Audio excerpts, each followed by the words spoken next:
آج آپ کو ایک کہانی سناتے ہیں. تو کہانی کچھ یوں ہے کہ ایک انتہائی مکار مگر خود کو بہت عقل مند سمجھنے والا شخص اپنے ہی گھر میں فائرنگ کر دیتا ہے. جی ہاں, اپنے ہی گھر والوں پر, صرف اس لیے تاکہ وہ پڑوسی کے اوپر الزام لگا سکے. ارے بھائی, کیا کوئی دشمنی وغیرہ تھی؟ تو نہیں. مسئلہ یہ تھا کہ اس کو پڑوسی سے جلن, حسد تھی. پڑوسی کے گھر میں اس کی نظر تھی, لیکن اس کا بس نہیں چل رہا تھا کہ کسی طرح اس پڑوسی کا گھر ہتھیا لے. پھر اس کو یہ بھی بڑا دکھ تھا کہ پڑوسی کا گھر چھوٹا ہے, پر لوگ اس کی عزت کیوں کرتے ہیں؟ تو وہ اس لیے کرتے ہیں چونکہ وہاں یعنی کہ اس گھر کے جو لوگ ہیں وہ محنت کرتے ہیں, حسد نہیں کرتے, تنکا جوڑ کر گھر بنایا, اور سب سے بڑھ کر یہ کہ مشکل وقت میں وہ سارے گھر والے ایک ہو جاتے ہیں. تو یہ شخص سوچا کرتا تھا کہ پورے محلے میں اس کی دھاک ہے, لیکن یہ گھر اس کے قابو میں نہیں آ رہا, اور یہ پڑوسی ہمیشہ اس کے ظلم اور زیادتی کے خلاف کھڑا ہو جاتا ہے. بس یہی وہ بات تھی جو اس کو ہضم نہیں ہو رہی تھی. پھر اس نے سوچا کہ چلو پورے محلے کو دکھاتے ہیں کہ دیکھو یہ پڑوسی کتنا برا ہے. تو اس شخص نے خود ہی اپنے گھر والوں کو مروا دیا اور پھر خوب شور مچا دیا. پھر کیا تھا, بغیر سوچے سمجھے اس نے جلن سڑن میں پڑوسی پر حملہ کر دیا. مگر جناب, یہاں تو پڑوسی نے خوفزدہ ہونے کے بجائے بڑے دھڑلے سے کہہ دیا کہ آ جاؤ, پھر تمہارا فوری علاج کرتا ہوں. بس پھر کیا تھا, جوتے, چپل, تماچے, دھوبی پٹکا سب کچھ چلا. پڑوسی کے گھر والوں نے خوب مقابلہ کیا اور اس شخص کو چھٹی کا دودھ یاد دلا دیا. پورے محلے میں پڑوسی کی دھاک بیٹھ گئی. لیکن پڑوسی کا کہنا تھا کہ بھائی ابھی تو میرا بدلہ کہاں پورا ہوا ہے, ابھی تو میں نے صرف تمہارا حملہ روکا ہے. ابھی تو تم نے دیکھنا ہے کہ جب میں حملہ کرتا ہوں تو پھر کیا ہوتا ہے. میں حملہ کروں گا تو نہ صرف تمہارا منہ کالا کروں گا بلکہ تمہیں بیچ سڑک پر ذلیل کروں گا. فی الحال تم انتظار کرو. پھر پڑوسی نے اپنی تیاری شروع کر دی. پڑوسی کے حملے میں دیری کو بھی اس جاہل شخص نے کمزوری سمجھا اور حملے کر دیے. آخر پڑوسی کا صبر بھی جواب دے گیا. پھر اس نے جو کیا وہ پورے محلے نے دیکھا. مار مار کے اس شخص کی وہ دھلائی کی کہ کپڑے تک پھٹ گئے. وہ زخم آئے کہ اب شاید ٹانکے کھلنے میں بھی کئی سال لگیں گے. تو اس سے پہلے کہ اس شخص کا گھر ہی دھڑام سے گر جاتا, اس نے پورے محلے میں واویلا شروع کر دیا کہ مجھے اس سے بچاؤ, یہ مجھے مارے گا. اب سارے محلے والے حیران تھے کہ یہ کیسا شخص ہے بھائی, کہ جو پہلے تو ہماری مداخلت کو مانتا ہی نہیں تھا, یہ کہتا تھا کہ میں خود اس پڑوسی سے نمٹ لوں گا. اب یہ اچانک اپنے بچاؤ کے لیے ہمیں کیوں بلا رہا ہے. لیکن بہرحال علاقے کا چودھری جو خود کئی مسائل میں پھنسا ہوا تھا, یہ لڑائی رکوانے کا فیصلہ اس نے کیا اور یوں اس شخص کی جان بخشی گئی.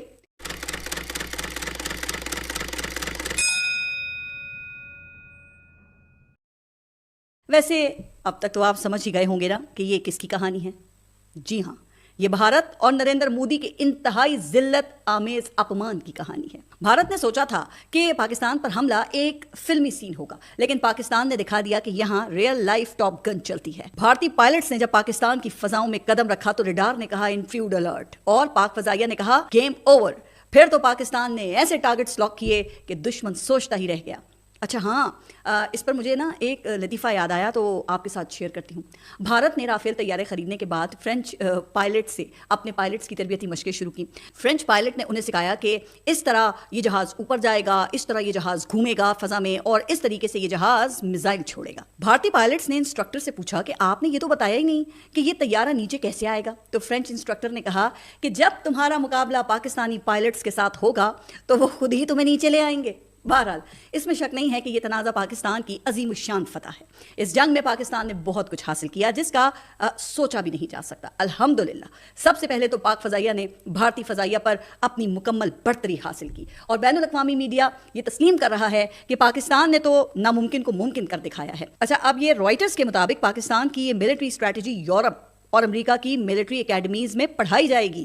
اور یہ جنگ صرف یہ پاکستان اور انڈیا کے درمیان نہیں تھی, یہ چین, روس, فرانس اور اسرائیل کے ملٹری ایکوپمنٹ کے درمیان بھی تھی. اب امریکہ, روس, فرانس, ترکی, چین اور سعودی عرب کی نظریں اس جنگ پر مرکوز تھیں. ابھی تک کسی بھی جنگ میں چین کا ملٹری ایکوپمنٹ باقاعدہ ٹیسٹ نہیں ہوا تھا, اور چین یہ دیکھ رہا تھا کہ تجربات میں زبردست کامیابی دکھانے والے یہ آلات اور ہتھیار باقاعدہ جنگ میں کیسے کام کریں گے. دوسری طرف رافیل طیارہ وہ ابھی تک کسی ڈاگ فائٹ میں ملبے کا ڈھیر نہیں بنا تھا, اس کا ریکارڈ 100% تھا. اب فرانس کو ان طیاروں کے اوپر بڑا ہی اعتماد تھا اور اس کے طیاروں کی مانگ پوری دنیا میں تھی. اچھا, یہی معاملہ روس کے یہ S-400 ڈیفنس سسٹم کا تھا جس کی ایکوریسی 100% تھی۔ ترکی نے امریکہ کی ناراضگی مول لے کر یہ سسٹم روس سے خریدا تھا اور اس کے جواب میں امریکہ کی طرف سے ترکی پہ سخت پابندیاں بھی عائد کی گئی تھیں۔ اچھا، چین جیسی سپر پاور نے بھی یہ سسٹم روس سے ہی خریدا تھا۔ پھر اسرائیلی ڈرون جن کو گرانا بھی کوئی خالہ جی کا گھر تو نہیں تھا، تو یہ ممالک باقاعدہ سیٹلائٹ سے اس جنگ کو مانیٹر کر رہے تھے، لیکن جو پاکستان نے کیا وہ تو ان کے لیے بھی ناقابل یقین تھا۔ صرف 3 دن میں رافیل اور S-400 کی جو مارکیٹ تھی وہ دھڑام سے گر گئی اور چین کے JF-17 اور J-10 طیاروں کی مارکیٹ وہ آسمان پر چلی گئی۔ اب امریکہ اور یورپ پریشان ہیں کہ اگر کسی جنگ میں چین کا سامنا ہو گیا تو مقابلہ کیسے کیا جائے گا۔ اس کے علاوہ پاکستان کی سب سے بڑی کامیابی اپنا ڈیٹرنس دوبارہ ریسٹور کرنا تھا۔ بھارت پاکستان پر حملوں کو ایک یہ نیو نارمل بنانا چاہتا تھا تاکہ دنیا کے لیے یہ بالکل ویسے ہی ایک عام سی بات بن جائے جیسے افغانستان، عراق اور غزہ پر حملے عام سی بات ہے، اور پاکستان کوئی جواب بھی نہیں دے پائے، یعنی پاکستان کا ڈیٹرنس ختم ہو جائے۔ لیکن پاکستان نے بھارت کو سبق سکھا کر اپنا ڈیٹرنس قائم کر دیا۔ ذرائع کے مطابق پاکستان نے بھارتی آرمی چیف اور پردھان منتری نریندر مودی کے ٹھکانے بھی لاک کر دیے تھے، لیکن جان بوجھ کر ان کو ہٹ نہیں کیا کیونکہ یہ انٹرنیشنل لا کی خلاف ورزی ہو جاتی۔ چلیں، اب آئندہ 20 سال تک کم از کم بھارت کو پاکستان پر حملہ کرنے کی جرت نہیں ہوگی۔ اس کے علاوہ پاکستان کے میزائل بھی نشانوں پر لگے۔ اچھا، ویسے پاکستان میں نا بہت سے لوگ ان میزائل تجربات پر بھی تنقید کیا کرتے تھے کہ آخر بھائی ان کا فائدہ کیا ہے، اور کہا کرتے تھے کہ اس کے بجائے جو دفاعی بجٹ ہے وہ کم کر کے دیگر شعبوں میں لگایا جائے، لیکن اس تنازع نے ہمارے ان میزائلوں کی اہمیت اور ایکوریسی دونوں کو ہی ثابت کیا ہے۔ بہرحال پاکستان نے خطے میں رولز آف دا گیمز اور رولز آف ملٹری اسٹریٹجی دونوں ہی تبدیل کر دیے ہیں۔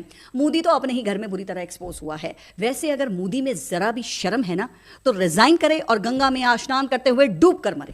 اب دیکھیں نا کہ اس کے حواری تو بیچ بازار میں ہی بے لباس ہو گئے ہیں اور آئندہ کئی برسوں تک شرم سے منہ چھپاتے پھریں گے۔ ویسے اب یہاں بھارتی جنتا کو بھی سوچنا ہوگا کہ وہ کس پاگل کو اپنا پردھان منتری چنتے آ رہے ہیں۔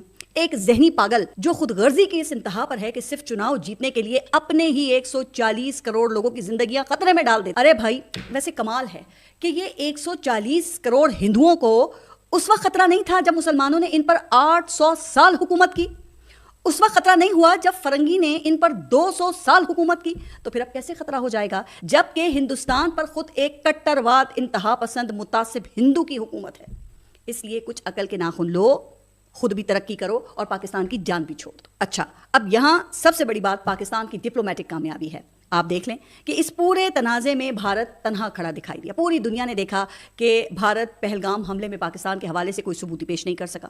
دنیا کے ہر ملک نے اس حملے کی مذمت تو کی، لیکن کسی نے اس پر پاکستان کا ہاتھ ہونے کا دعویٰ تسلیم نہیں کیا۔ پھر پاکستان کے شہروں پر حملے کے بعد ٹرمپ نے تو اپنے روایتی انداز میں اس کو شرمناک تک کہہ دیا۔ اب پوری دنیا مودی کے اس پاگل پن سے گھبرا کر کشیدگی کم کرنے اور ڈی ایسکیلیشن کا کہتی رہی۔ اسی دوران پھر وہ سندھ طاس معاہدے کے حوالے سے بھی بھارت کو دنیا بھر میں تنقید کا سامنا کرنا پڑا، چونکہ وہ ایک ایسے معاہدے کو معطل کر رہا تھا جو کئی دہائیوں سے ان دونوں ممالک کے درمیان آبی توازن کا ضامن تھا۔ اب پاکستان کی حکمت عملی سفارتی میدان میں کامیاب رہی اور پھر عالمی برادری نے اس معاملے کو سنجیدگی سے لیا۔ تو سندھ طاس معاہدے کی معطلی کا حساب وہ ابھی باقی ہے۔ پاکستان کو اس حوالے سے ورلڈ بینک کی ثالثی کی ضرورت ہوگی، اور اگر ورلڈ بینک کی ثالثی کے باوجود بھی یہ معاملہ حل نہیں ہوتا تو پھر پاکستان کو بین الاقوامی ثالثی کی عدالت میں جانا ہوگا، جہاں یہ معاملہ پھر کئی ماہ بھی چل سکتا ہے، اور یقیناً فیصلہ پاکستان کے حق میں ہی ہوگا کیونکہ معاہدے کے تحت بھارت یک طرفہ طور پہ اس معاہدے کو ختم کر ہی نہیں سکتا ہے۔ اچھا، اس دوران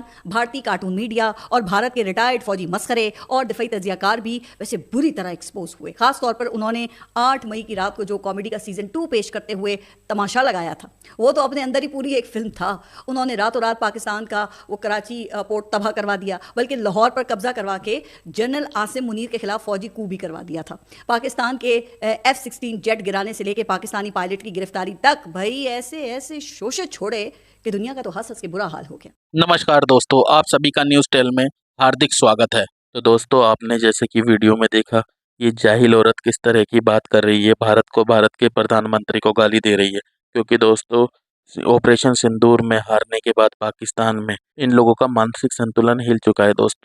یہ دوستو سوچ سمجھ کر بات نہیں کر رہے ہیں، اور اس عورت کی باتیں، یہ جو لیڈی اینکر ہے، اس کی باتیں سن کر آپ لوگوں کو بہت ہنسی آنے والی ہے۔ اور دوستو، انڈس واٹر ٹریٹی جو بھارت کی طرف سے تھا وہ دوستو رد کر دیا گیا ہے، اس پر بھی یہ بوکھلائی ہوئی ہے، اور کس طرح سے بھارت کے پلین گرانے کی بات کر رہی ہے، کس طرح سے بھارت میں اٹیک کرنے کی بات کر رہی ہے،